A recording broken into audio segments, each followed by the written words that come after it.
તો આપણી સાથે શો પર આનંદ રાઠી શેર્સથી જીગર પટેલ તો જોડાયેલા છે। જીગરભાઈ, આજે તમારી પાસે બે ઓપ્શન સ્ટ્રેટેજી છે, વન બાય વન શું છે ઓપ્શન સ્ટ્રેટેજી?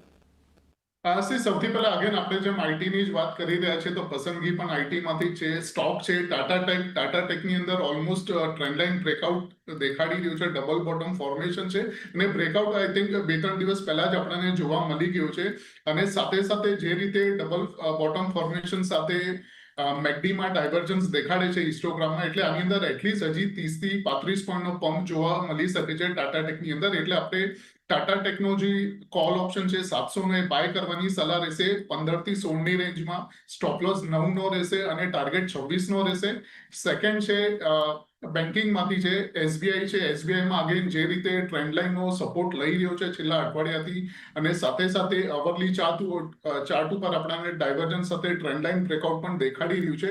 એટલે 810 નું જે સ્ટ્રાઇક પ્રાઇસ છે એસબીઆઈ નો બાય કરવાની સલાહ છે। 14 થી 13 ના રેન્જમાં સ્ટોપ લોસ રહેશે 8 નો અને ટાર્ગેટ રહેશે 25 નું। ઓકે, એસબીઆઈ અને આઈટી આ બંને કાઉન્ટર્સ તમને અહીંયા જોવા મળી રહ્યા છે। એસબીઆઈનું 810નું કોલ ખરીદવાનું રહેશે 25ના ટાર્ગેટ સાથે, 8 રૂપિયાનું સ્ટોપ લોસ। અત્યારે માર્કેટ પ્રાઇસ લગભગ 17 રૂપિયાની આસપાસનું છે। અને તેમજ આઈટી સ્ટોક્સમાં આપણે વાત કરીએ તો અહીંયા ટાટા ટેકનોલોજીસની પસંદગી છે। 700 રૂપિયાનો અહીંયા કોલ ઓપ્શન ખરીદવાનો છે, એટલે તેજી કરવાની છે। 26નો ટાર્ગેટ છે અને 9 રૂપિયાનો અહીંયા પણ સ્ટોપ લોસ તમને રાખવાનો છે। તો આ છે અમારી આજ માટેની ઓપ્શન સ્ટ્રેટેજીસ। પણ વાત કરીએ જીગરભાઈ,